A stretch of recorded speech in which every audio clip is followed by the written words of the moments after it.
Good morning. Okay, I think we have a few participants already, so we'll start. Hello, everyone. Welcome to today's webinar, An Introduction to Research in Creative Arts Practice. Before we start, let me go through a few items and remind everyone, if you have any questions for our speakers, feel free to type it in our chat box below. We'll have a separate time for Q&A at the end of the presentation.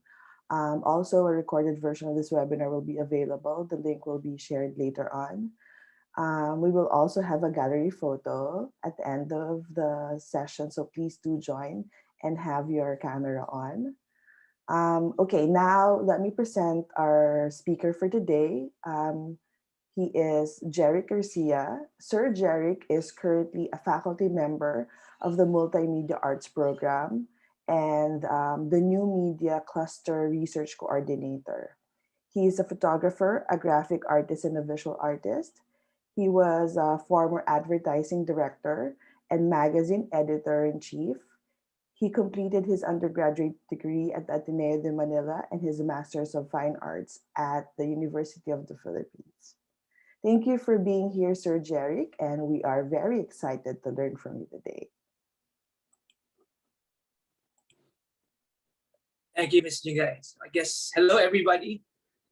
So I guess I have, let's just get into it so we can makarami tayo. Go ahead, sir.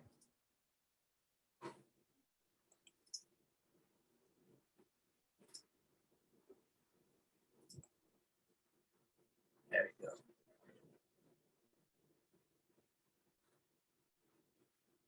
All right, so at any point that, my signal or my presentation becomes choppy, laggy, or whatever, I hope you let me know so we can, we can adjust. All right, so good morning. So today, like I said, like Ms. Jingay said, this is a webinar where I'm supposed to talk to you about the research in creative arts practice. Okay, so we'll have 4 parts. Oops,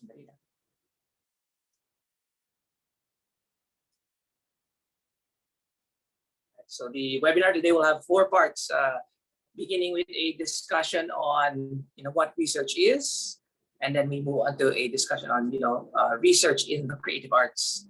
And I'll show you a case study. This is I'm showing you essentially my MFA thesis, which is the draw negative process, which is a new way actually of creating photographs. It's a cameraless way of creating photographs. And then finally, maybe something useful for everybody is a few tips about on how to create, how to propose a topic, a research topic in the creative arts. All right, so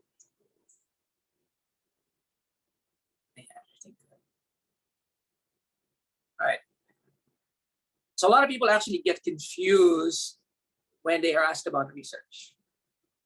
A lot of people have a lot of assumptions about what research is. Most of those assumptions have been passed on to them by other people, and generally most of those assumptions are actually medyo may kulang, not really wrong, but lacking in some parts. So to figure out what research is, let's look at first what research isn't. Right? So number one, research isn't a simple Google search. You have a lot of people, for example, in social media, na parang research ko yan, ganito. But essentially what all they did was really to do a simple Google search. So that is not research. That is looking up things on Google. Okay, not research. Research also isn't randomly gathering information. Right? So, again, link to number one, na parang sige, let's search for something on Google. And a list comes up and you just pick whatever the first top 3. That is also not research. That is still looking up things on Google. Right?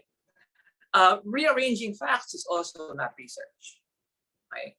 So let's say you have again you have a collection of facts already, and then you're going to rearrange them so that the last one is now the first one, and etc. Or the one on the left is on the right. Hindi rin research yun. Right? Neither is summarizing facts, creating a list of the things you've researched, and then that's also not research. And definitely, finally, what is not research is combining materials from different sources without intervention. By intervention, I mean, what did you do after you got all these facts? Did you just pass it on as something that is supposed to be yours, but it's actually not? Now don't plagiarism. Okay, so again, definitely not research, especially plagiarism. Plagiarism is not research. So what is research? Right. Let's go with a few dictionary definitions of research, the long definitions. First of all,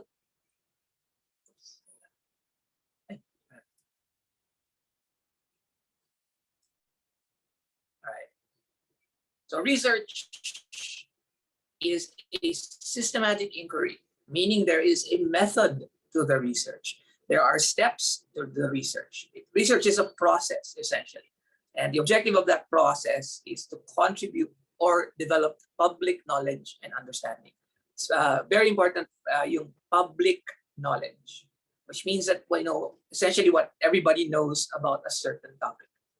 Right? Research, again, another definition is an investigation or an experimentation to discover and interpret facts. So not just finding out about something, it's about really also figuring out what it means to you or to other people, right? And the purpose of this is really to revise accepted theories or laws, because again, things change over time. Okay? So what we knew, let's say 10 years ago, or even 5 years ago, based on what we know now about that same topic, may be completely different. Huwag na tayong lumayo ng 5 years, di ba? A year ago, we didn't know anything about COVID. And ngayon, we have so much data on it that it has actually debunked a lot of initial assumptions that we had about COVID and SARS-CoV-2, right? So we discover and interpret facts to revise existing knowledge and to actually use this new knowledge in practical applications. Okay? So the definition of research really is in the word itself. It says research, meaning that you search again. And this is where research really, I think, comes in as an activity that you look at information that is already there, and then you figure out, are there gaps in that information? Okay.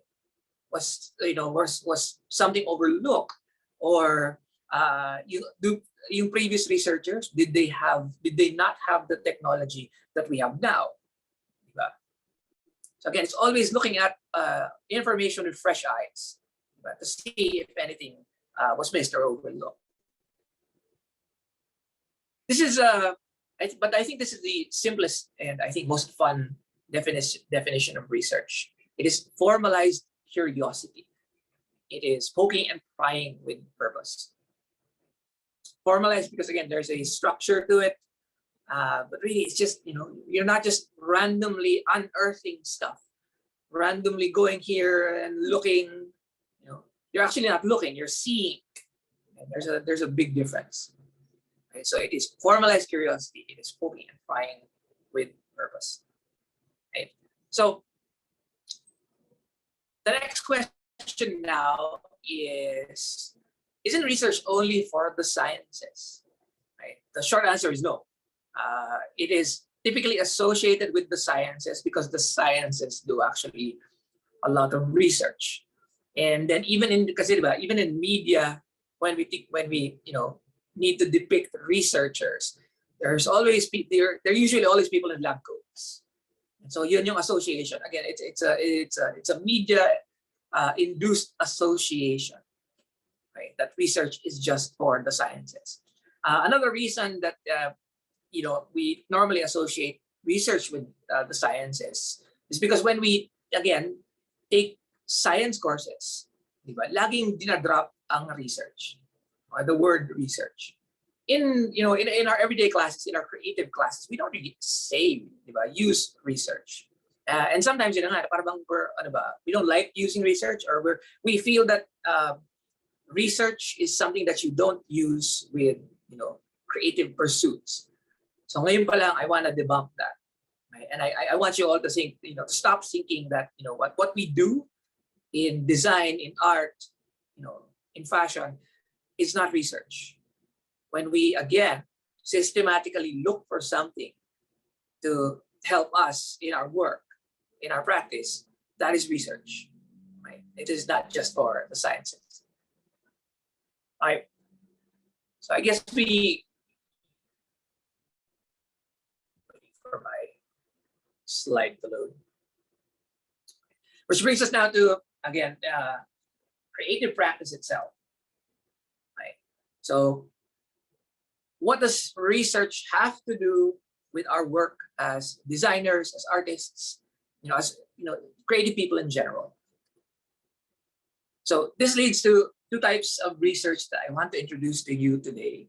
And these are practice-led and practice-based research. All right, so together, these two types of research are called practice-related research. Essentially because this is research that is related to what we do, what we practice. Right? So these are two types of research, again, related to practice, but their outcomes, their objectives are slightly different. So let's start with practice-led research. So practice-led research is essentially any research that leads to a new understanding of creative arts practice. Right? So any research that helps us understand what we do better can be considered practice-led research. The objective, the concern of practice-led research is the nature of our practice. How do we do things? Ano nga ba yung parang, let's say in photography, how do you take a photograph, or how is a photograph created anyway? Right? So these are things that you want to know. Right? The aim of practice-led research is to advance knowledge about our practice, whatever it is that you're, whatever art form you're practicing, or advance knowledge within the practice. So inside the practice, what else don't we know about our own crafts? It's very interesting because a lot of people would think that we know everything that we need to know, but that is actually not true. Right? So we'll get to that later. All right. So practice-based research, on the other hand, is more what we're trying to advocate for you guys and for everybody else, actually, I think, in the School of Design and Art.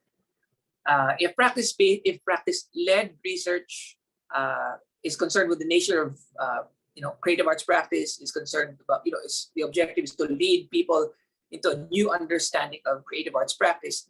Practice-based research also does that, except that in practice-based research, we actually need to create a creative object. Okay, kailangan natin magbuo ng isang creative artifact, and that artifact that we created will be the basis for our new understanding about our practice. So it's not just, and this is essentially the key difference between practice-led and practice-based research, because essentially both lead to a new understanding of our practice. But with practice-led research, you are not required to make anything. You're not required to essentially come up with an outcome or an output from your research. So practice-based research is concerned beyond the nature of creative arts practice. Ano yung products of that nature? Right? So the objective of practice-based research is to advance knowledge through practice, through doing what we do. That's where we find out. Because with practice-led, as a researcher in the creative arts, and you're doing practice-led research, Pwede kasing mag-observe ka lang, di ba? And you actually look at, what other people are doing and then, make conclusions from that. With practice-based research, we are not just researchers, we're actually also practitioners. Di ba? We practice, we, put into action whatever it is that we find out, and we use it to prove whatever it is that we need to prove. The thing to remember about, the thing to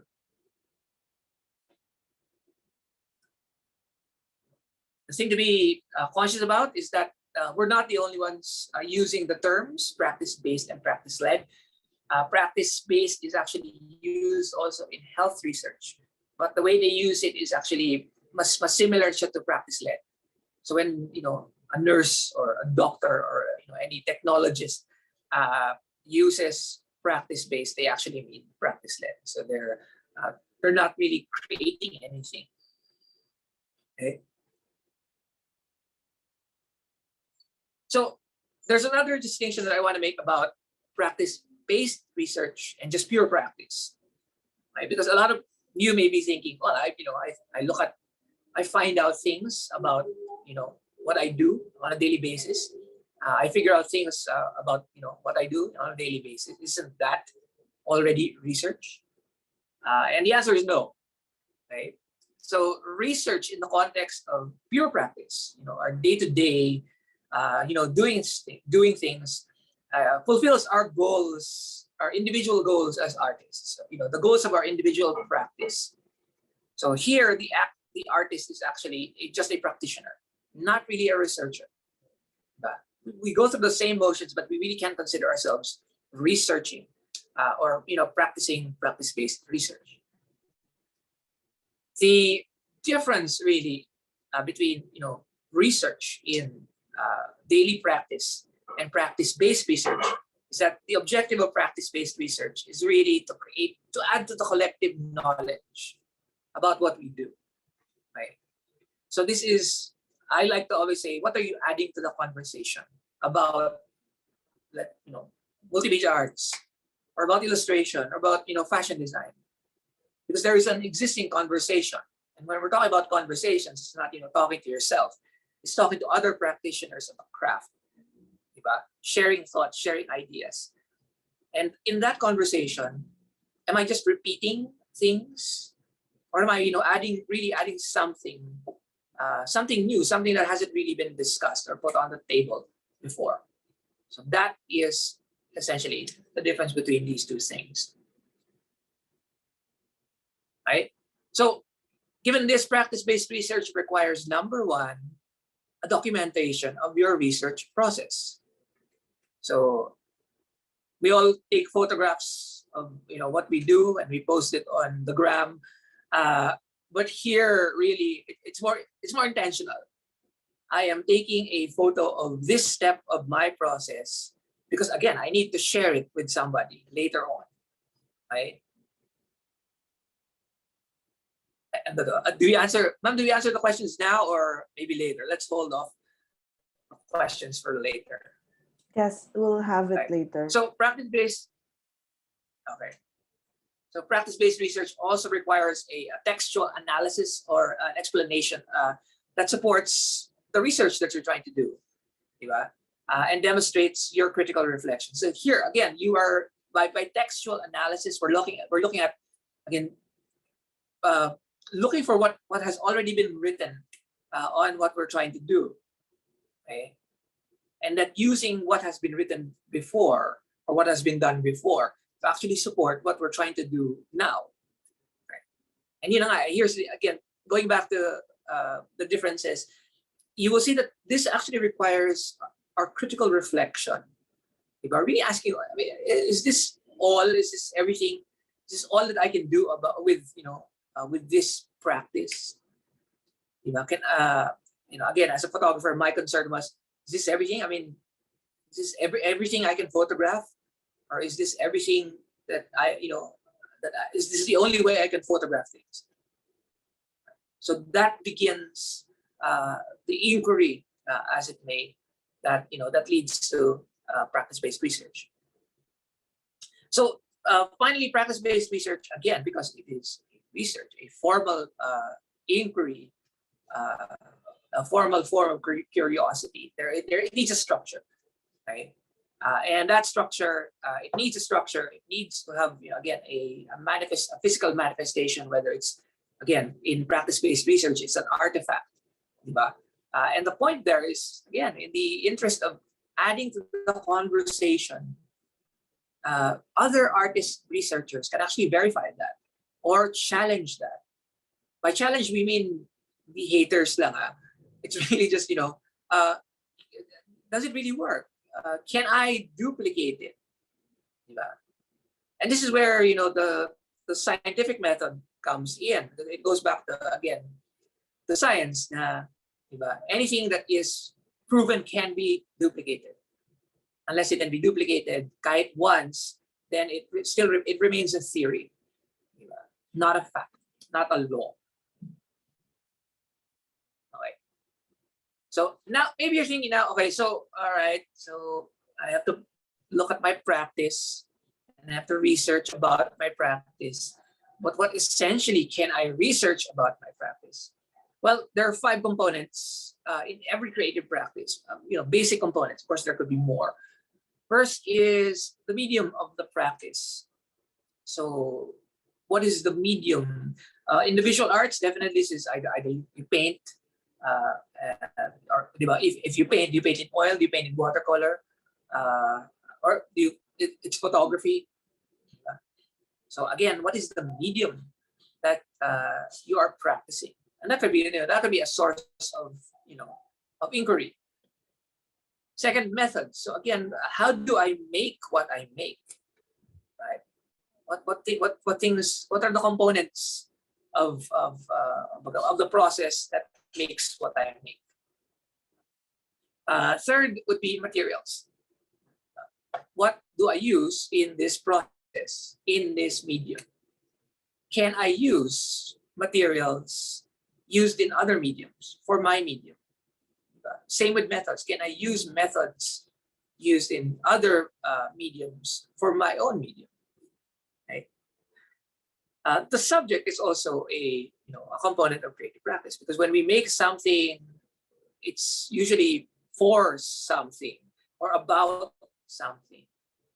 So we can actually think about for example, my MFA thesis was about, well, mythical subjects, right?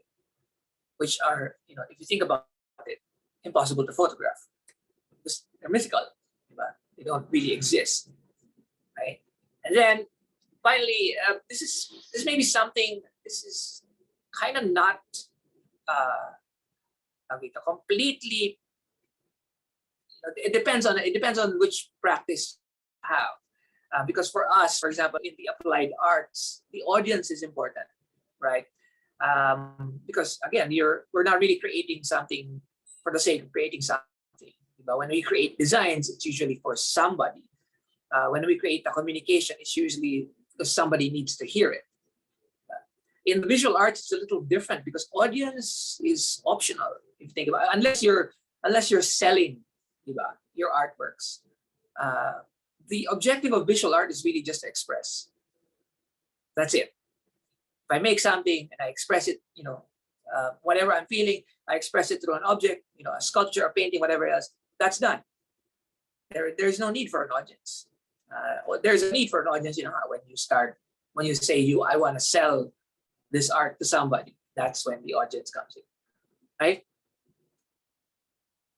All right, so here we go. So let me take you through what is actually still my MFA thesis. So this is a practice-based research in photography. Essentially, what is? So let me show you.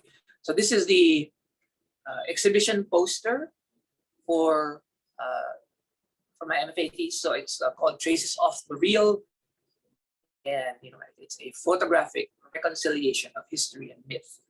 Because again, these history and myth, totally opposites, right? History exists, it's real, it's tangible. Myth, no, the opposite of that. So photography can only take photographs of what is tangible, di ba? Because if it's not there, if it's not in front of the camera, you can't take a photo of it. Di ba? That's why you can't photograph air, because there's nothing tangible in front of the camera. But air is historical, so di ba? So how do you, di ba? So that was it. That was essentially my inquiry. And this is something that I must actually stress. In the creative arts, we don't usually use the word problem, right? Ni research problem siya. We actually should use the word inquiry because we're inquiring about something, problematizing about something. Because if it is about curiosity, then it should be about inquiry. What do we want to know? And these are essentially two things that I wanted to know when I began my MFA thesis. Can you create photographs without a camera? And then the more difficult inquiry was, how do you make photographs of unphotographable subjects? Is it even possible to create photographs of unphotographable subjects? Right? And this is something also that I think everybody should take note of. When you're doing research, you're not doing it na meron ka ng tapos na gawa. Alright? So you're doing it because, again, you don't know, and you need to go through a process to find out, the answer to that inquiry. So these were, of course, it's more convoluted, but these are, in simple terms, ito yung gusto kong malaman during my research. Essentially, what I wanted to know was, how can I transform a photograph like this into a photograph like this? Or this? Or this?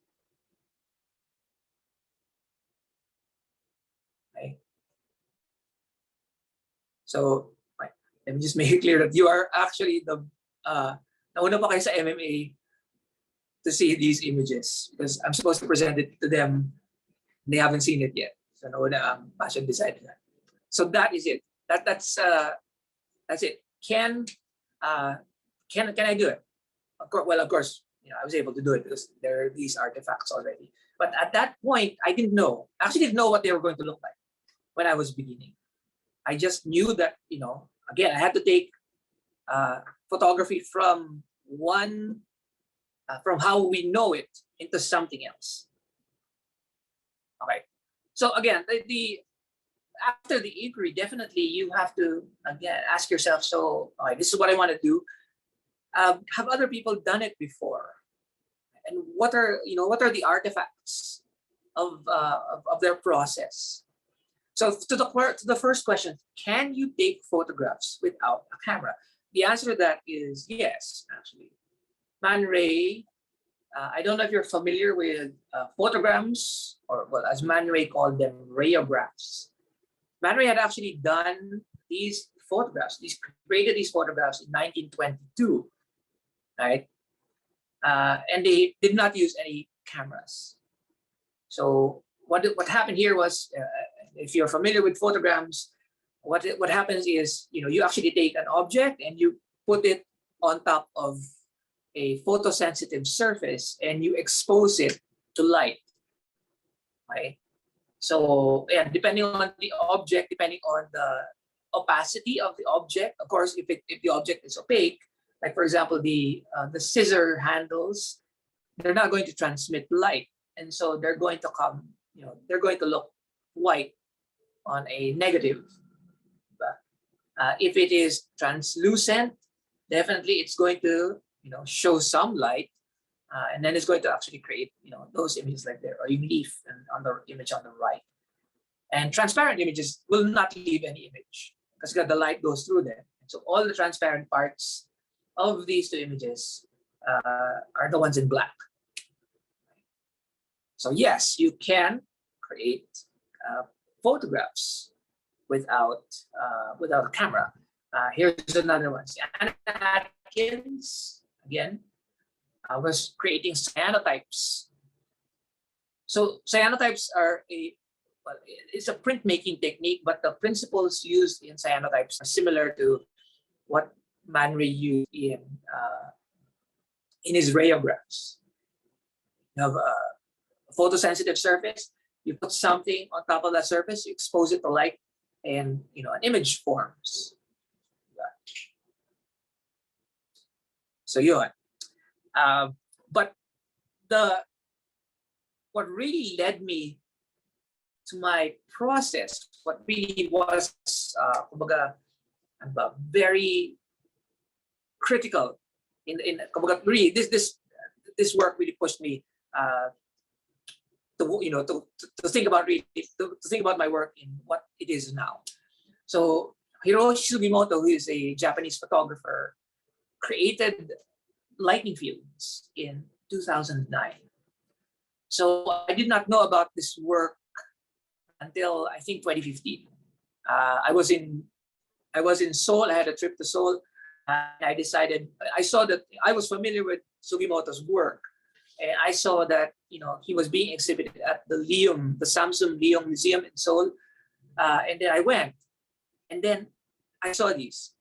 These are monumental. I mean, really floor to ceiling images ito, and you approach them, and then you think that para siyang it's like, are they trees? Are they the screen doesn't give it justice.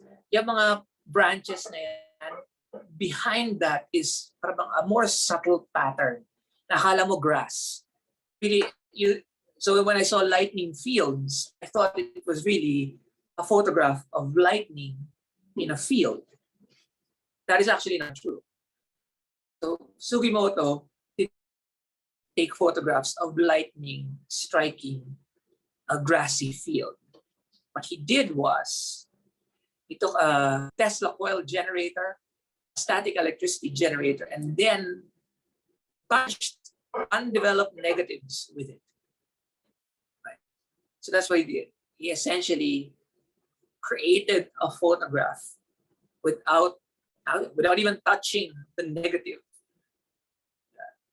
So that's where I figured, okay, so I can actually create photographs by directly manipulating a film negative, because he did it. And so, my task now, again, I can, if I'm going to do the same thing, and then I'm not adding anything to the conversation, right?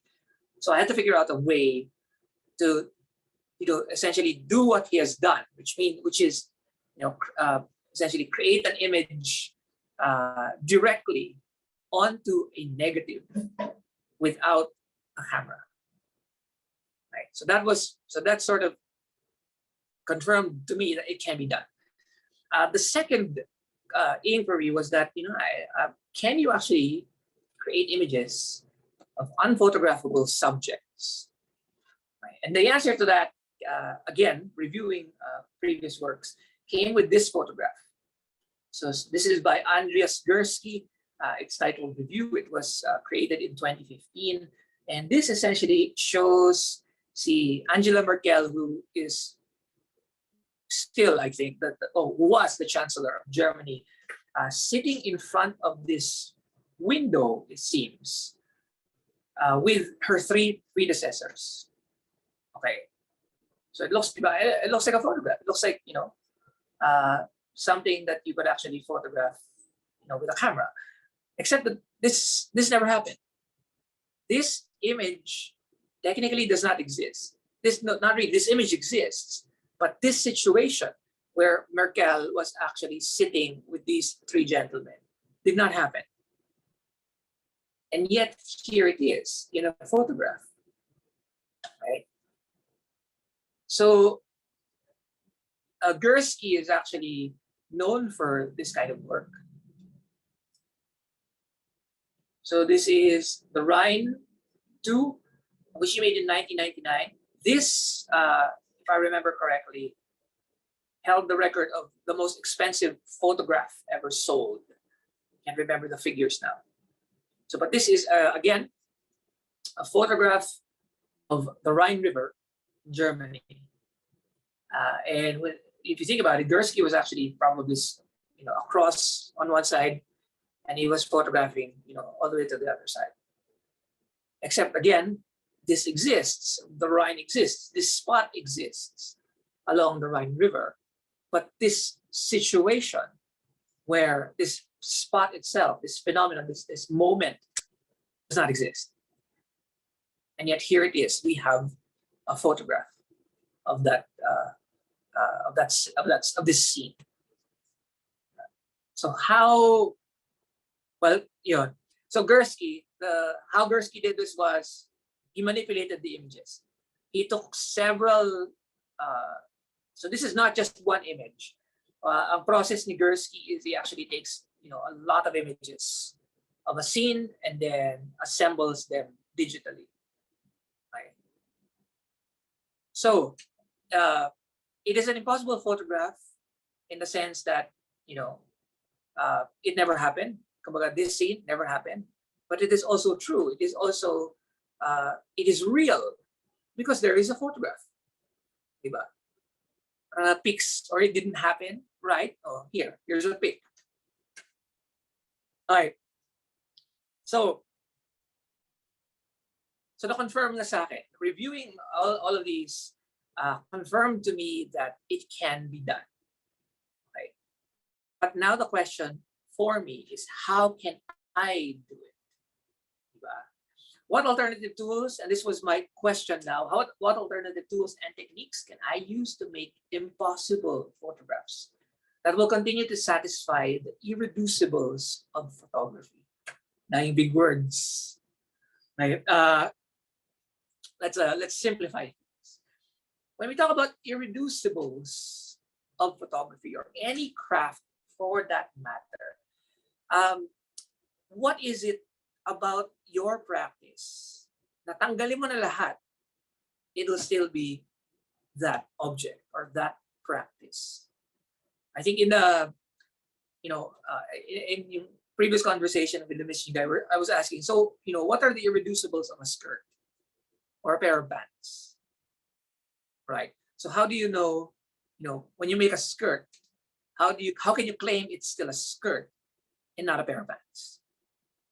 What should be there for it to be a skirt and not a pair of pants, and vice versa? So for photography, well, it's actually hidden. The irreducibles of photography are actually hidden in the definition of photography.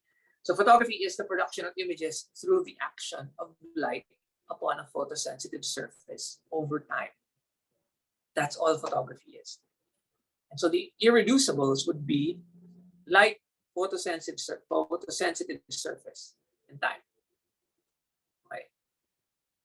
If I have these three, I can make a photograph. It can be a photograph.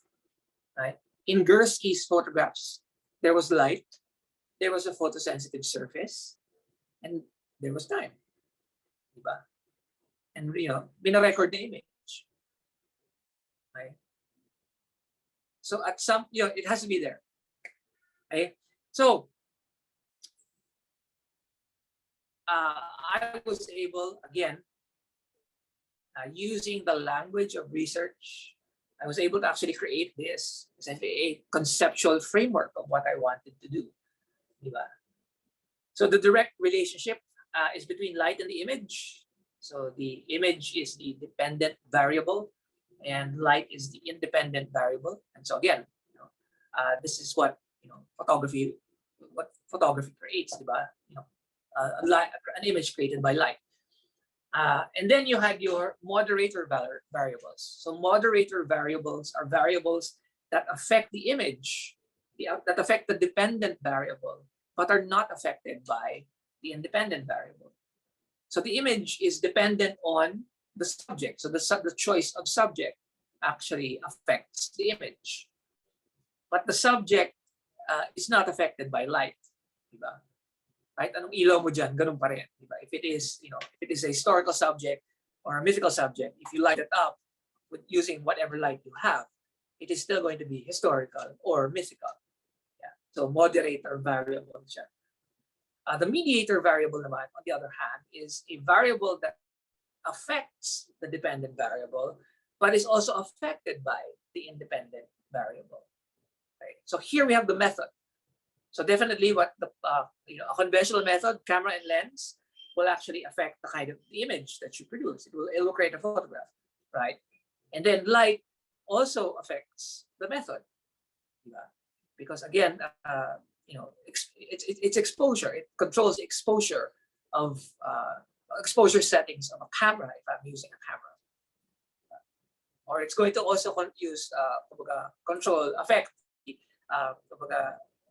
how thin or thick the lines are going to be if I'm going to use alternative purposes, right? So here are my prototypes. Okay, so the idea was, so again, I did not want to use cameras and lenses, but I needed to create a situation where something blocking the light actually creates a photograph. And of course, I needed to produce a negative. And then again, I know that I can directly manipulate a negative to create an image. And so this was one of my prototypes. So yeah, so obviously the technique, the process that I'm taking into photography is drawing.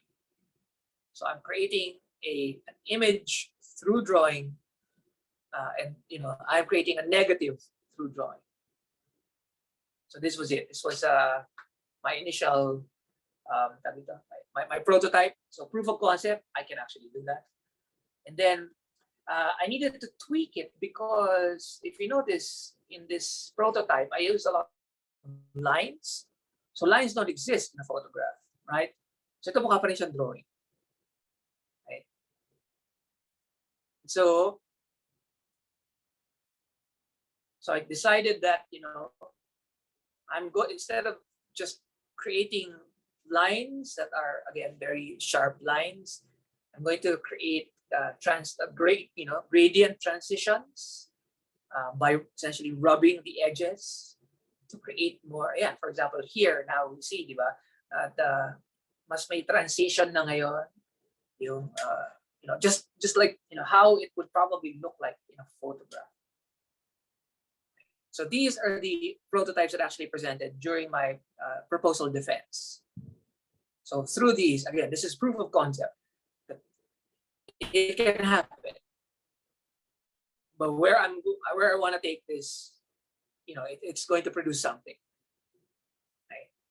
So over time, I figured that the one of the concern about the gradients, I can actually use graphite to do that, because graphite actually I ended up using graphite, charcoal, India ink, and what else did I use? Printer's ink, which is an oil-based ink, and all of these other techniques, like for example, shading, stippling, and all of that. So I incorporated that into my process. And here is one of the finished negatives. It's a negative.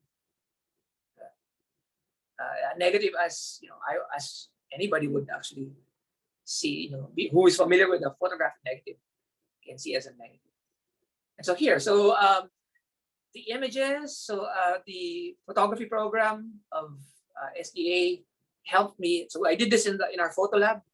So this is exposing the photo paper, really like a darkroom process, and then producing the final photograph.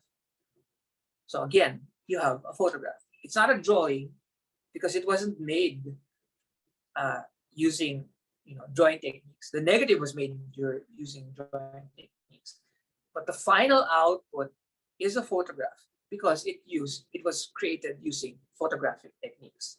So I satisfied the irreducibles, the requirement of the irreducibles, which was to use light, to use photosensitive surface, and to use time to create an image. So this was how it was exhibited at the College of Fine Arts in UP in 2019. So the the light tables in front of the images contained the negatives. So you actually looked at the negatives and you looked at the images, and actually what you could do was you could take your phone and invert your phone and look at the negatives with your phone. So magiging positive siya. And then you can point your phone at the prints, and then magiging negative siya. And so then there's a conversation now between the negative and the positive.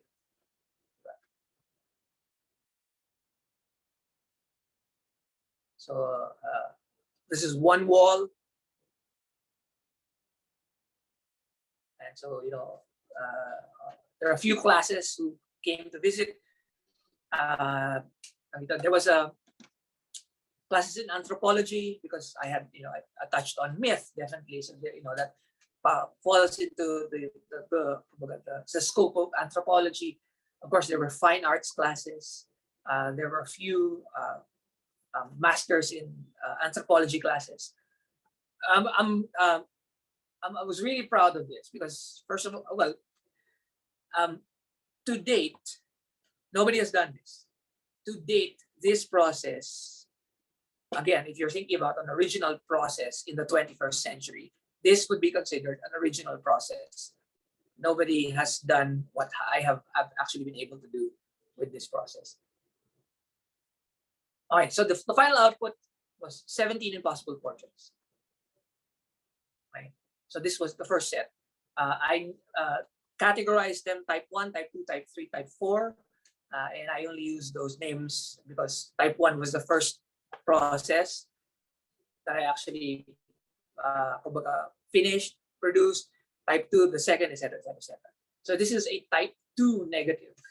Okay? And this was made, again, with graphite, with ink, and with, just the usual drawing techniques. This was type 1. Actually, this was the very first method that I came up with. And this used, stippling techniques. And I wanted to use stippling techniques because, it reminded me of grain in a photograph. And so I used that to create the images. So there's no straight line here. It's all dots.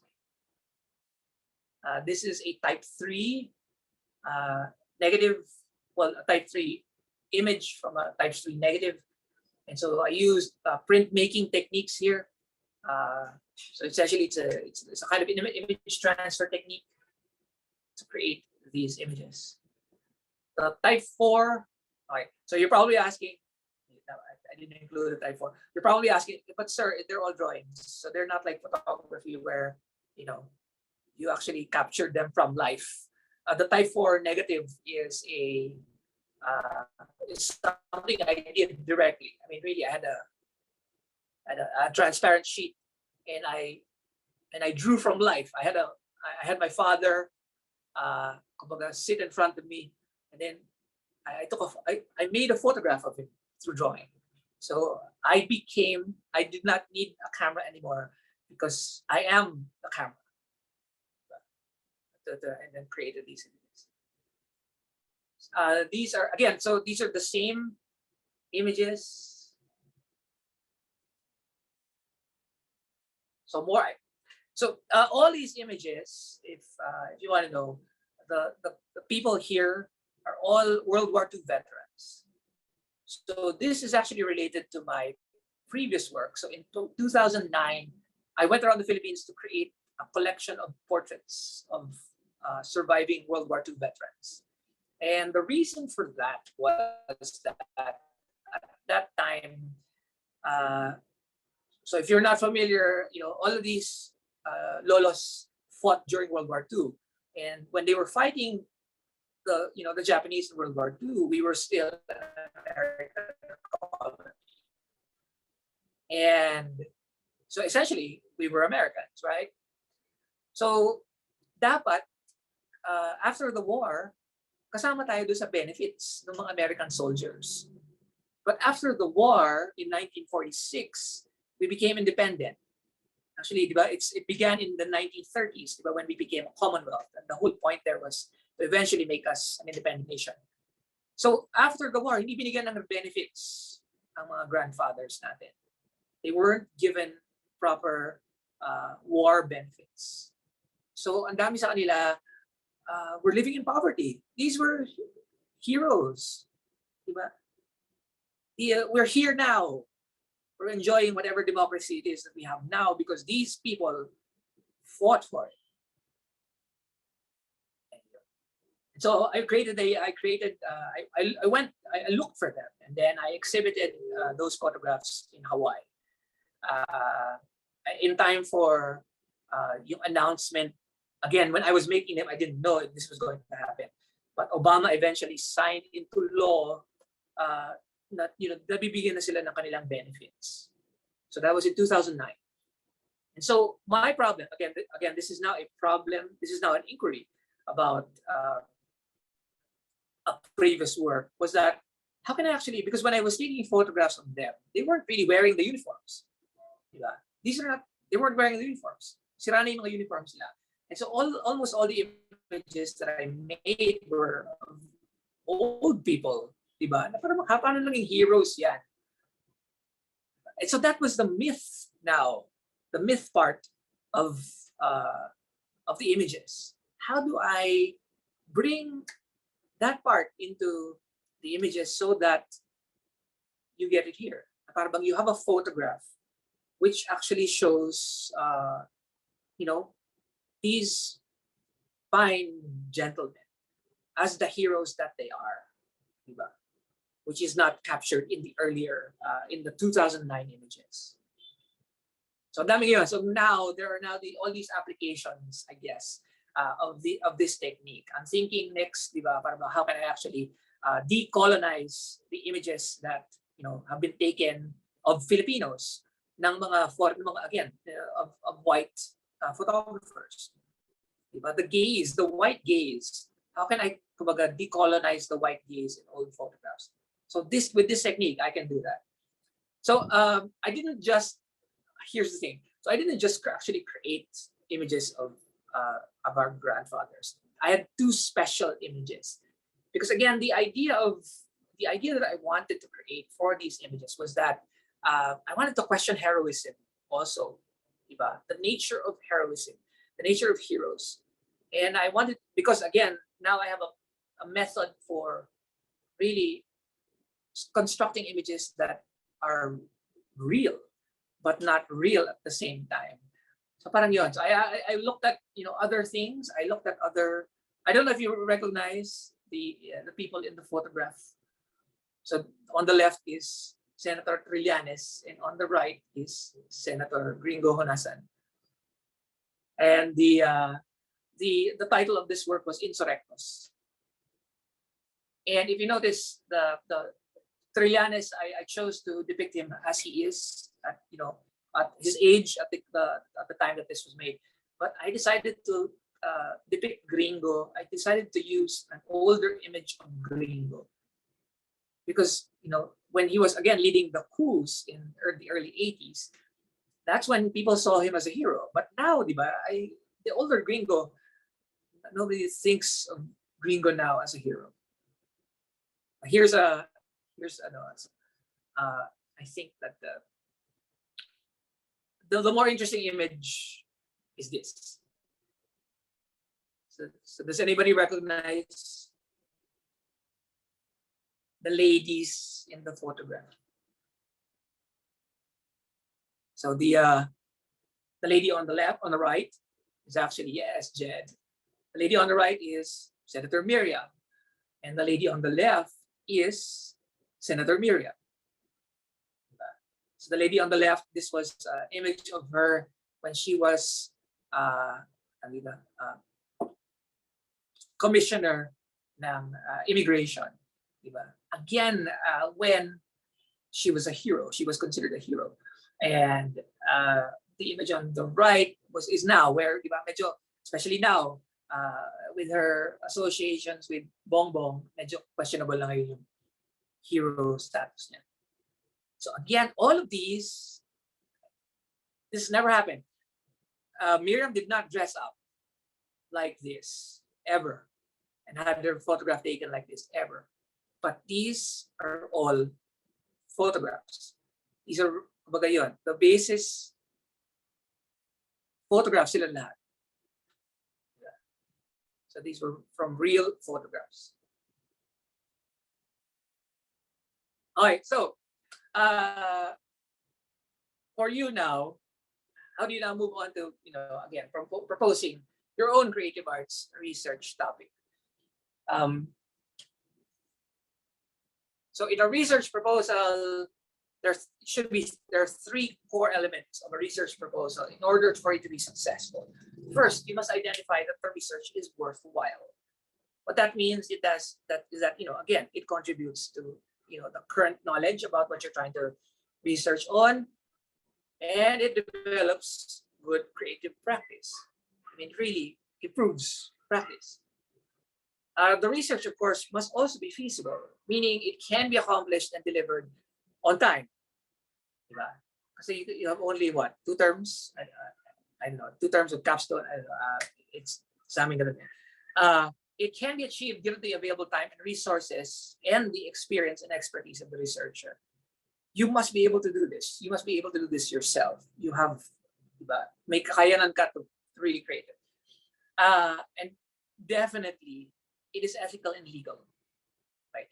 We're trying to now, one of the things that is happening in terms of research at BNILD is that we're trying to now create our own ethical research ethics board to really safeguard the ethics and the legality of research, to make sure that nobody is vulnerable, nobody is taken advantage of, etc., etc., etc. And next, maybe this could be to me, this is very important. Your research purpose and value must be communicated effectively. You must be able to tell people na, hey, kailangan natin itong gawin. Kailangan niyo akong payagan gawin to. And I'm doing this because, again, it is worthwhile, it is feasible, and not because kailangan kong graduate. Di ba? Yeah, when you tell, kahit sa MMA, ba't mo ginagawa to? Kasi sir, gusto ko na graduate. Not a good enough reason. All right, so you can begin by creating a research profile, and there are 2 ways to do that. The first way to do that is really to just identify the intent of your study, meaning ano yung topic nyo, what is the area of practice that your topic is going to be located in, and anong field of study. Okay? And then what is your inquiry process? What research traditions will you use? Is it going to be, well, definitely it's going to be practice-based, but is it going to be ethnography and all of those other traditions? And then what genre of research is it going to be in? Ito medyo, this could be discussed in more detail by your advisors. And what are your proposed methods, and what is your worldview? Why are you doing this? That's something that's also I think very important when you do your research. You have to ask yourself, why? What about this? What about me? Led me to this? So this is one way of creating a profile. The other way of creating a profile is to actually do it the more manuscript way of creating a profile, which is ano yung title of the study, what is your background, what is the intent, what again, ano pa rin, tradition, genre, your research questions, your procedures, they're all here. Both profiles will give you material to create a final document, or at least guide your practice when you're doing your practice-based research. I find that, well, for me anyway, I like this one better because this saves me the writing later on. So I already write it out, okay, my thoughts. I actually use it. I actually use index cards. Oh, it's not showing up. But I actually use index cards to write this out. So yun.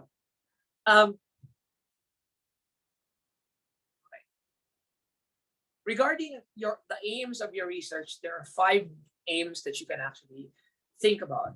Are you doing the research to depict something? Are you doing the research to expound or describe a process? Is your research going to show the effect of something? Are you developing something? This was for the draw negative. This was my this was my aim, but to develop a new way of creating photographs. And are you analyzing something? There could be more actually, but you can start with these, right? One thing also to consider is ano yung pillars ng research pillars ng program. So these are, I'm not familiar with the research pillars of FDM and the NVI cluster, but these are our pillars at NMC. We have practice, so we can do research that is, again, practice-based or practice-led. So it is about what we do. We can do research about the technology that we use in our practice. We can do research about culture, the culture that where our practice resides, or the culture that uses the work, the objects that we create. And this may be for teachers. We can research about the pedagogy. How do we teach the subjects we teach? Or how do the students in NMC learn? So these are, you can align your research with the pillars of your own programs. All right. So let me wrap this all up by something that, so here's a great example of practice-based research within your field of expertise. So I don't know if you've heard of this. This is biofabrication. This is Suzanne Lee. Suzanne Lee is a fashion designer who has, I'll let you read her statement. This is from her TED Talk. Okay. So, my own journey in biofabrication started with a project called Bioculture. The provocation that was that instead of growing a plant like cotton in the field for over several months, you can actually grow microbes to use to grow a similar cellulose material in a few days. So you're using microbes to create material for fabric that you can actually use to make garments, shoes, bags. So this impacts definitely production of, again, materials for clothes. This impacts costs. This impacts, again, the sustainability of practice, because a lot of people, most research now is yan yung focus, about sustainability. Can we actually sustain our creative practice based on what we're using now? For photography, definitely bilang ng araw ng film photography, unless the industry can actually come up with a more green version of chemicals that we use to create film, to create photographs in a more traditional, more conventional way. So so this is essentially a garment made from these cellulose fibers made by these microbes. So you have a crossing between microbiology and fashion. And I love mga ganyan. I actually, me personally, I like it when, two previously unrelated things come together. And that is actually my definition of creativity. When I tell my students, so how is that creative? And I ask them to tell me what are the two previously unrelated things that you've actually put together to make that. And that is what creativity is all about. And that is what we, through practice-based research, essentially want to discover and find out for ourselves and for everybody else who benefits from what we do and what we make. And that's it. Did I overtime na ba ako? We still have a few minutes, sir, for question and answer. Thank you very much, Sir Jeric. It was really very insightful. We're now going to begin answering questions. We have one on the chat box. Let me read it. Yeah. It is from Sasa. Her question is, what are the distinguishable characteristics of practice-led and practice-based research from qualitative and quantitative research? Or are they interchangeable? That's her question. Okay. So again, like, di ba, kaya nga na sinabi natin, the practice led and practice based at the beginning is the same. Because again, what you want to know, you want to find out something that essentially improves what we do. But with practice led, you're not required to create something. So practice led could just be I observe what weavers and what they do, diba? And then make conclusions based on my observations. Pero pag practice based, kailangan mo ikaw mismo ang mag-weave. Diba? Yun yung number one difference. In terms of qualitative and quantitative, so practice-based typically is more qualitative. Diba? Mas qualitative ang practice-based because you're trying to figure out, parang yung nuances. It's not a number of things. It's about how you make things. Because with qualitative research, you're asking, so how many people actually do it this way? Diba? Yun siya. So the number sort of validates your findings. Ito, yun, when you're doing it yourself, diba, it's more qualitative because parang I think one important thing here is that part of the research also involves your experience, your feelings, your thoughts, yun kailangan i-record. When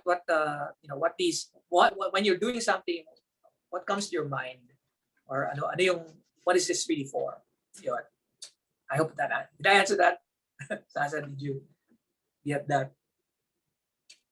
Yes, sir. I think really clearly it really means that, and it's very applicable to fashion because it means it's there's an output. So for us, it really is a collection. That's why it's merging two subjects like myself and FM Commu, which is the research writing. Okay, we have a couple of questions, but let me just get the ones who are raising their hand. First, I saw Dars. Dars, what's your question? Hi, sir. Good noon po. Hello, Dars. Hello po. Question is, who should we owe or dedicate our research to? Like, it could be to yourself or to our nation or to the environment. Like, this need to align our values or ethos, or does it need to challenge our beliefs? Like, could it be personal or something like that? So, thank you po. Alam mo, definitely it has to be personal.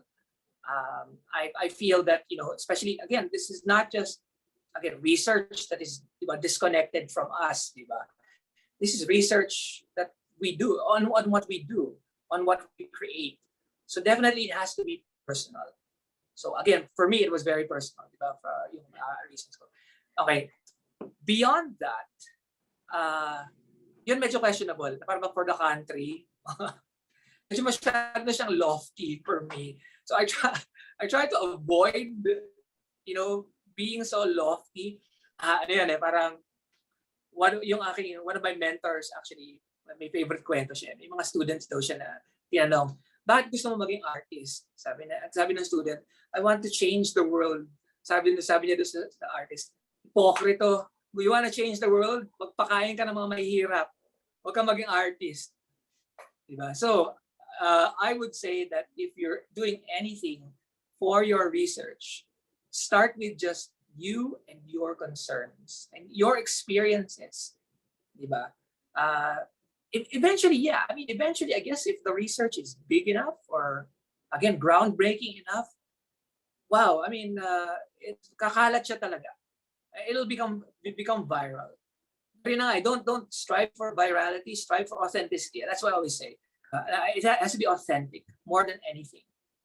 If it's true to what you think your practice should be about, or how you think, again, fabric or whatever it is that's about your practice is, this should be what it is, and you believe it. Na yun talaga, go for it. That's what you focus on. Okay, thank you, sir. Okay, next one, let me read this from Nathan Claudio. How do you know when your research topic is the right topic for you so that we can avoid last minute decisions? Very helpful, sir. Good Ayan, questions, yes. Nathan, for our class. um, First of all, I think, again, it has to come from something in you. It has to come from a concern you have. A concern na yung talaga hindi ka papatulugin. And yung concern na, again, hindi related sa kailangan kong graduate. Because you have to see, again, for us, it's very important because after you graduate anyway, you will still be making what you're making. Diba? So that should be the concern that you should have. What is it that you want? What is the future? What is the vision you want to have? What is your vision for yourself after you leave the school? What is the practice that what do you want to be known for? And so that should be the primary motivating thing when you're doing research. And yun, again, very important then to actually really look at who. Yun eh. Para kasi a lot of artists are misled by the thought na nag-iisa ako dito, and that's not true. Somebody before you made other things. We're actually here. We're doing what we're doing now because somebody else has done it before. Diba? We're wearing technical fabrics and not makatin na cotton or wool because somebody has figured out a way to essentially create more humane fabrics and stuff like that. So yeah, so I guess it's that. I guess it's think again, go back to yourself, go back to your surroundings, go back to what other people are doing in the same space that you're doing. That's what creates a very interesting research and research topics. And also, sir, just to add to what you said, I think it's great that when you're looking at other people's work and challenging it because it also reduces the part of plagiarism and intellectual property issues because if it's something that you really are researching and documenting about, even for someone who's not as educated and would say that, oh, that's very, like for instance in fashion, oh, that's very much like the work of Margiela, right? But if you cite that Yes. it is something that you're looking into the research of that, then and you're breaking an idea, it also that's your point of view. Your query growing up that, I'm a very big fan of this designer and I want to break that idea. How come this is his thought process? My thought process is, and through his research, I want to add more. That's pretty much what you were really saying about what research is. So when people are questioning you, oh, that's very Margiela, because that's where it came from. Like when you were doing your photography, I saw that, even the first few samples of how photography was done was actually cited so that when people are questioning you, it is part of the research. And this is where my, how would I say it? This is where my narrative starts from a conversation that has happened since, 18 something, at least that's how I took it, right, sir? Correct, ma'am. Right. I think that's it. I think which is a conversation. It's a conversation with the past. It's a conversation with the future. It's a conversation with other people in the present. That's what it is. A lot of people think na kasi na, again, it's an isolated thing, diba? I-research ako tungkol dito. For what? Diba? It's a conversation. It's a love letter, really. It's a love letter to your idols. It's a love letter to your, diba? At saka yun din, ma'am. A note on plagiarism lang. Kasi plagiarism is actually easier to sort out in literature or in written works. Tayo kasi as when we make visual objects, an homage, di ba? Yun eh, para bang that could be plagiarism or appropriation or heaven forbid, di ba? Misappropriation. Pero as long as you know why you're doing it, as long as it's a love letter, di ba? Ano ka dyan? Hindi ka, you're not, it's ethical, you're not doing wrong. Di ba? It's a love letter. That's how you should think about it. Okay, so I'm just putting Jed. Sorry, I clicked on you. You have a question for Sir Jeric? Yes. Hi. Hello, sir. Thank you so much for uh, your lectures. I learned a lot today. So my question would be, because coming from, I'm very used to like the qualitative and quantitative research. I think for me, I just need to know like how do you like is it like similar to doing this type of like practice led practice based research? I'm like how do I like get away from that kind of research, or do I like bring like does it transition? I mean, can it like transition from that research to creative research? Like yeah. Okay. I think Jen, di ba, we actually, uh, I think that the part where I said that, the difference between practice-based research and pure practice is that's I think that's where the answer is. Because when when it's pure practice, so we're trying to find out how to do something, but that's just for us. It doesn't really kumbaga, doesn't really have to involve anybody else. But when you move into research, when you move into practice-based research, then you have to somehow be able to transfer that to other people. But and that within the context, I guess, of a capstone program, yun para bang paano yung the things that you've learned inside your practice, how do you now kumbaga, create a document so that when other people read it, they can try out your practice.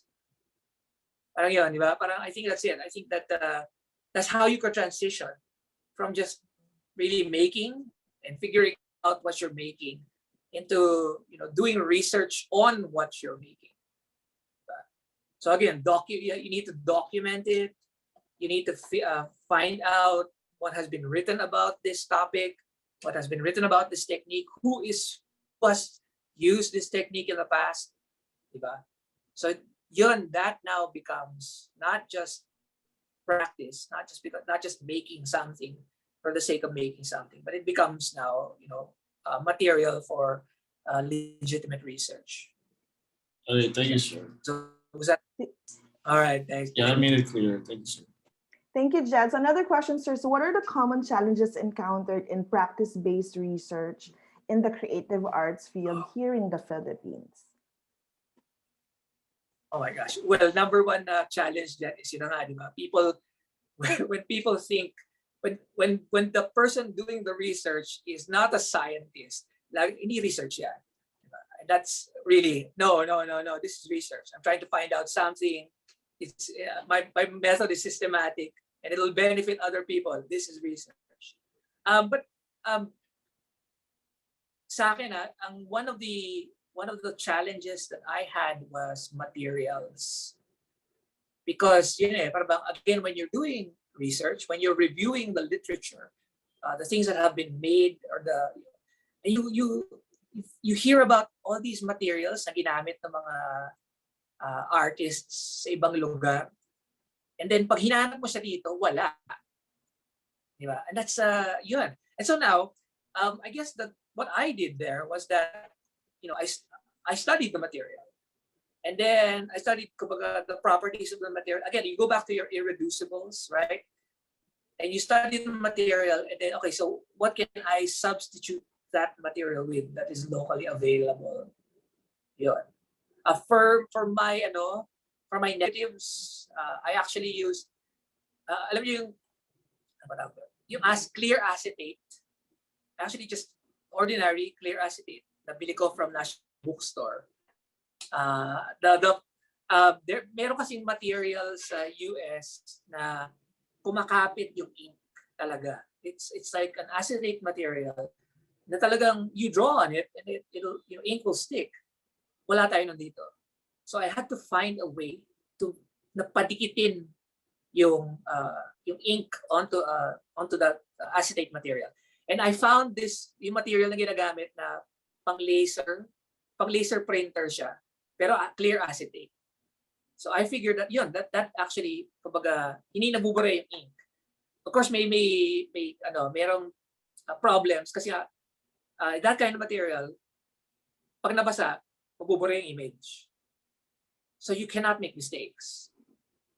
So again, these are the things it's going to be unique for every project, for every research, but and this is now how you get creative with stuff. So really, material would be it. Material, if there was a top hurdle, it's material, because the material that you may want, the best material may not be available, or it may be very expensive. Because I can order that material from the US, pero wow, medyo mahal siya. So yung cost na just get creative. Yeah. Don't let that stop you. Find out how the material works, and then look for an alternative. Okay, sir, si Miss Trina has a question for you. Yes, ma'am. Hi, good afternoon. Actually, sir, I just like to add to Sir Jeric's advice to the students regarding how to start a practice-based or practice-led research. Kasi right now, I'm taking my master's in anthropology. So coming from a design-focused background to a social science, I was really intimidated kasi we have to make papers, ganyan, research. So yun din, I grappled din with the question na ano nga bang i-research ko? So I took this subject, biological anthropology, which it's about DNA and evolution. Tapos we had to create a paper. So for me, syempre, bukal sa loob ko or hindi masama sa loob ko na to create the paper so that I have to connect it to my practice, which is fashion design. So ang topic of my paper came from, kasi I was a footwear designer for so many years sa retail. And then meron kaming observation before na very casual, na bakit ganun? Yung laging buwebenta na size ng paa is size 7, size 6. Okay, and then when we started our own brand, ito nationwide yung 6 and 7. Then we started our own brand. Nagbebenta kami sa Makati. Tapos ang nauubos sa amin, 8 tsaka 9. So parang kami, meron, doon nag-start yung inquiry ko na bakit gano'n? Parang pagmayaman lang ba yung 8 and 9? Bakit average yung 6 and 7? So that was my starting point. Yun yung point of inquiry ko nga, sir, di ba? When you approach research, ano ba yung, so, tsaka something to add to the conversation. So, I connected that to, yun nga, sa evolution, sa biological studies. So, from my research, meron nga mga studies nga ng stature, yun na usually yung mga nasa urban areas, sila, because of access to food and water. So, kaya kumbaga mas malalaki yung built nila than opposed to those na nakatira sa, sabihin natin, hindi naman provincial areas, pero hindi, or rural areas. So for my paper, I had to, qualitative yung ginawa ko. Kasi since it is about foot sizes, so I had to do a survey of 100 people, although I started with women, na foot sizes. So, mineasure ko lahat. And then, in fairness to so I have a data na yung sample size ko na yun na it proved na yung mga nasa urban areas, mas malalaki talaga yung paa nila as opposed to those na nasa rural area. Talagang nasa 8, 9 yung niya. So, and then, I noticed or I realized din na yung practice-led research can also, parang pwede siya manganak into practice-based. Kasi yung data mo for that, you can also use for your creative practice or as a designer. So, yun lang, sir. So, kaya nyo rin yan, guys. That's what I can say. Yes, great input. I think go ahead, sir. Sige, ma'am. No, I think one thing that I must emphasize is that if you don't know what you want to do research on at this point, don't worry. Diba? Just keep moving forward. Diba? I didn't know, again, I didn't know I was going to kumbaga, figure out what I wanted to do with my research nung nagpunta ako ng Seoul. Diba? Nagkataon lang talaga na, yun, may exhibit si Sugimoto din. I went and boom. Diba? I came home, I had an idea. Diba? Pero when I went there, gusto ko lang magbakasyon. Diba?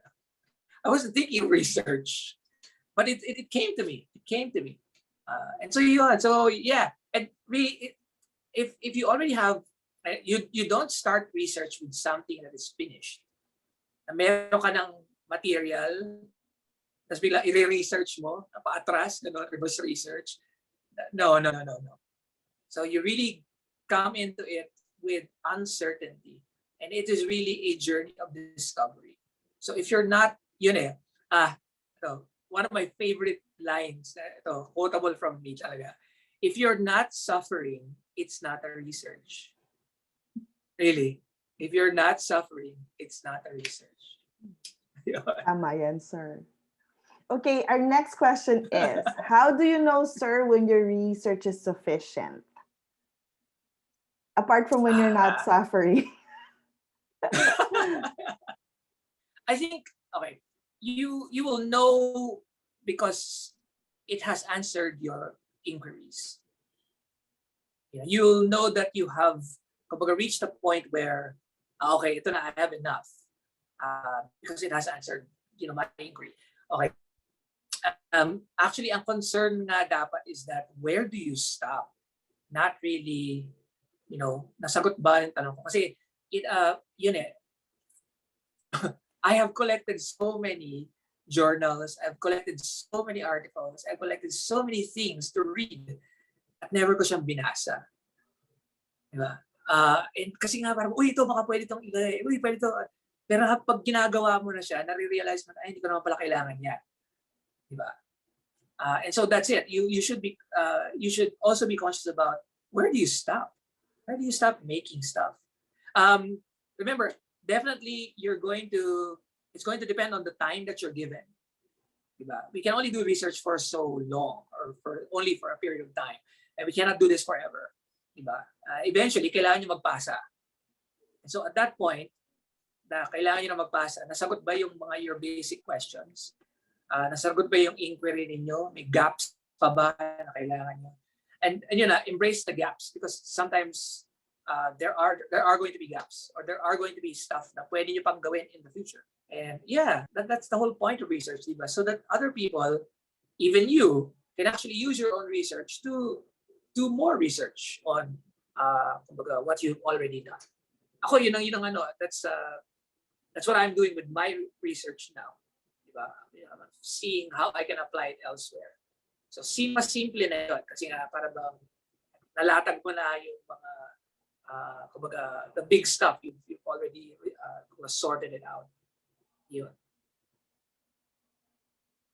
Okay, so we have a couple more. So that question was for Krisha. Krisha, did Sir Jeric answer your question, or do you have any? Because I saw that. Okay. Okay, so the next one is from Isabel Morale. Thank you for this talk, sir. Really cool work. But I would just like to ask, how many times must our research be duplicated for it to be considered credible? It was mentioned earlier that it remains a theory unless it is duplicated. But what are the boundaries of this duplication? Because there could be variables in a certain research that make it impossible for the people outside of the direct research team to duplicate their output, like technology and research.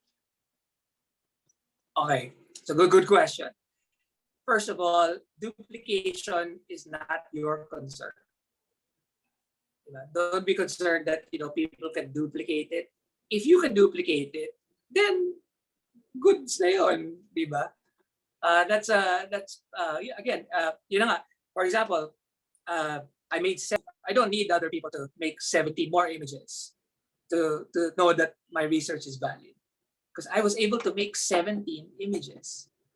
So dapat yun pa lang is already proof that my method works. Diba? So of course, the next step, really the people that you have to satisfy would be your panel. You know, bringing it into the whole, again, as part of the process, kailangan siyang i-present sa panel. Kailangan siya i-defend sa inyong panel. And if it goes through your panel, that's all you need. Really. Diba? Yun lang yung concern nyo.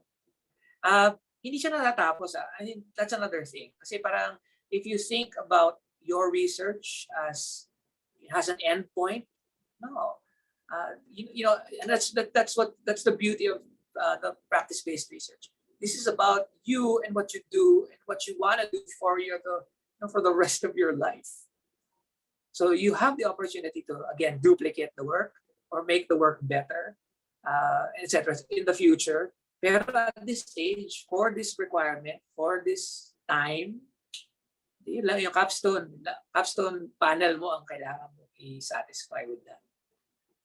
I super agree. So next question, sir, slightly related from Niall Stan. Hi, sir. Thank you very much for the informative webinar. You mentioned earlier a clear distinction between what research is and what isn't. Ako din, I find that very helpful. And I have come to my senses that as a fashion design student, I often find myself doing random searches online to find inspiration in creating an output. I want to ask where and how to begin our practice-based research for us to make more meaningful outputs. Good question. Oh yeah, it's a good question. I always recommend that you identify where you are in the traditions of whatever it is that you're doing. Diba? So if it's about fashion, nasan ka? Sino sinusundan mo? Sino yung, diba? Sino yung nauna sa'yo?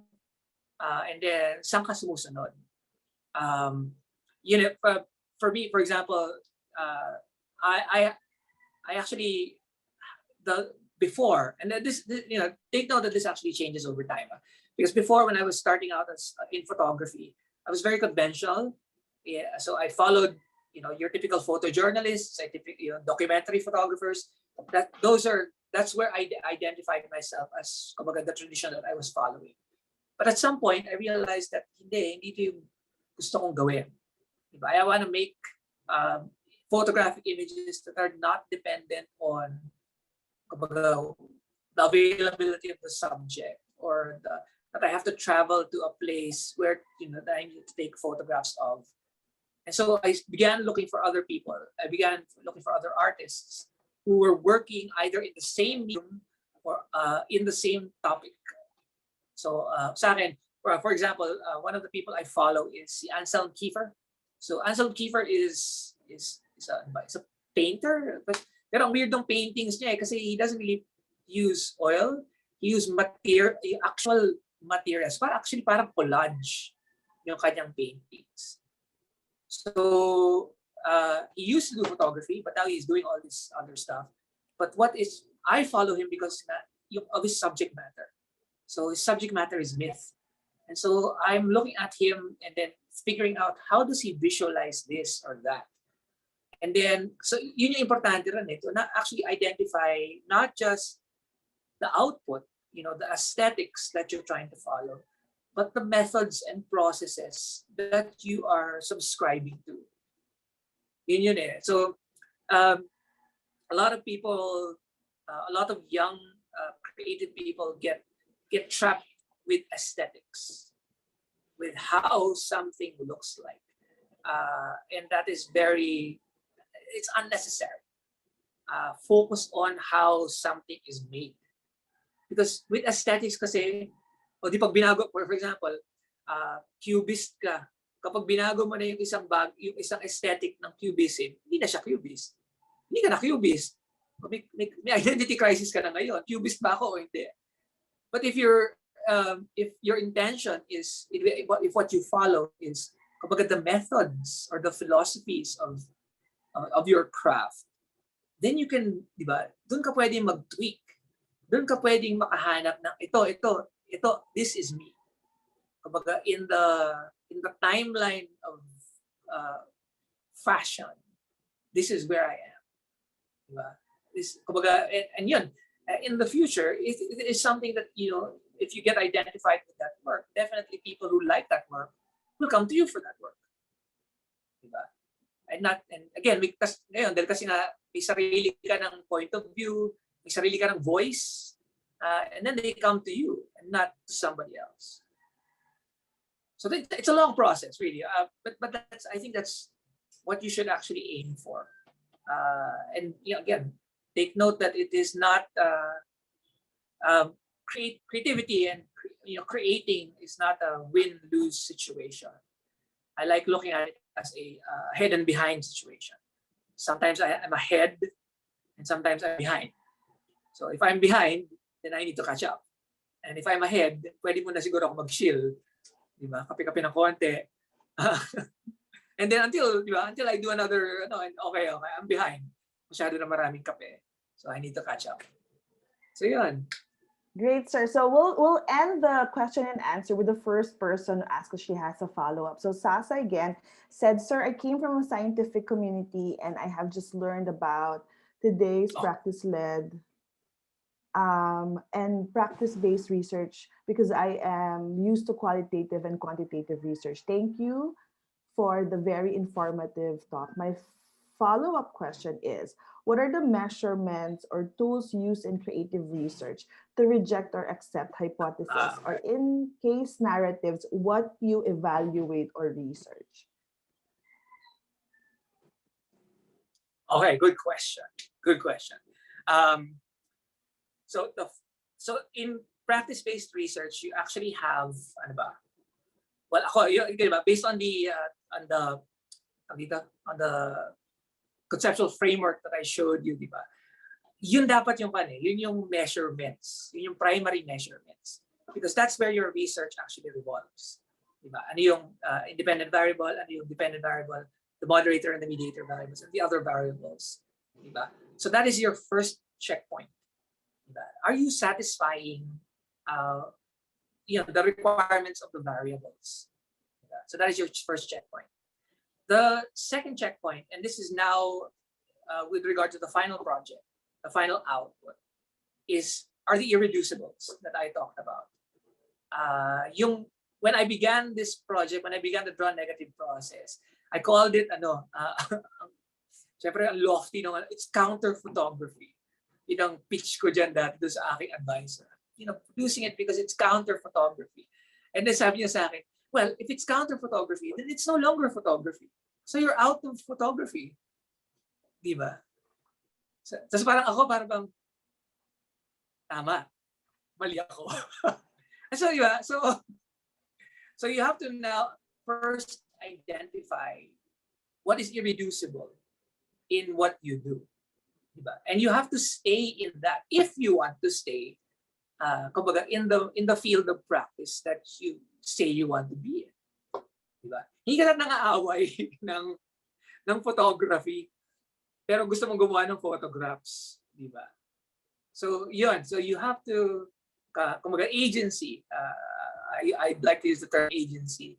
Your agency must, still fit in with the irreducibles.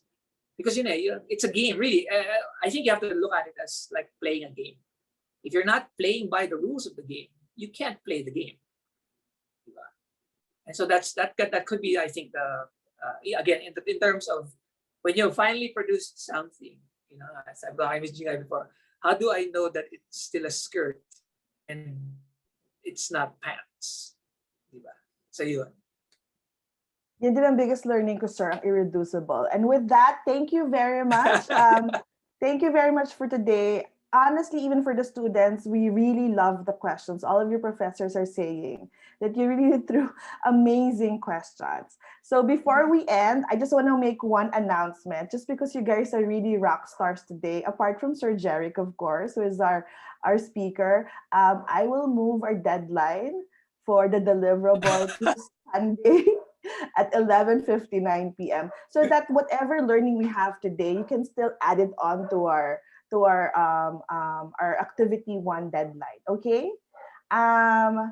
So before we end, let's just have, one gallery photo. Can everyone quickly turn on their camera? So I'll be taking it. I'm not so techy about this, so patience is a virtue. Okay. Okay, hold on. Okay, here we go. Smile every. Wait lang. Wait lang. So ka ba? Okay, wait. Okay, is everyone ready? Wait, let me set this up. Smile tayo kasi ang fun today. Super proud of the questions of the students. Okay, okay, game. Smile. 1, 2, 3. Okay. Next page, because we have to. Hold on, ha. Okay, smile everyone. Okay, I think we're good. Thank you everyone for attending.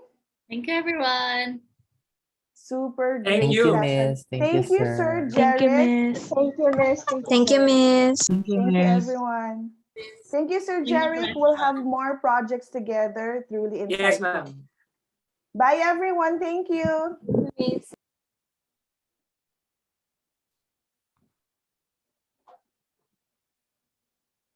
Thank you, sir. Thank you, sir. Sir, super thank you. Thank you, sir. Lagay You're natin siya welcome, sa Part waiting. 2, sir. Miss Jingay. Oh, actually, Miss Tal. Oo I'd nga. like to, in the future, I'd like to work siguro. Di ba? Ano naman yung gagawin nila? Oh, sige, sir. And That'd be then, nice to sir, see. Tala, I also spoke to Sir Jeric. You diba created our outline for the, Yes. for the research. Sir Jeric can also give inputs para. That's the one that we can Yeah, have yeah. do for the research part. Sige, Okay. sir. Thank you, sir. I know Meron it's ako, lunch. ma'am, I have Pasensya na. Okay, sir. Go ahead. Meron ako, I think there's I have to create a new document for it because I just took pictures of a lecture. So I'll send that to you. Wow. Okay. Mga flowchart. Sige, sir. If you could send the presentation, we can add it as Yes. like sort of like a module for them. That would be really helpful. Sir, thank you for Okay. today. Really appreciate Thank you, it. sir. Dami rin namin natutunan. Thank you, ma'am. Yes. Reducibles is the word for today. Ako din. Best learning for the day talaga. Irreducibles. Tinugyan na namin ni Trina yan eh. Oo. Kaya irreducibles talaga is the way to go. Parang in life, Char. Agree. Oo nga. Can be applied din. So yan, Thanks, sir. Miss Thank Babu. you. We'll Yes, see you thank you, soon, thank you. sir. Super. Yes, I'll see Yes, you. sir. Bye. Thank Bye, you, sir. everyone. Thank you, Everyone, Mako. thank you, Nick. Bye. Thanks, Maku. Thank you.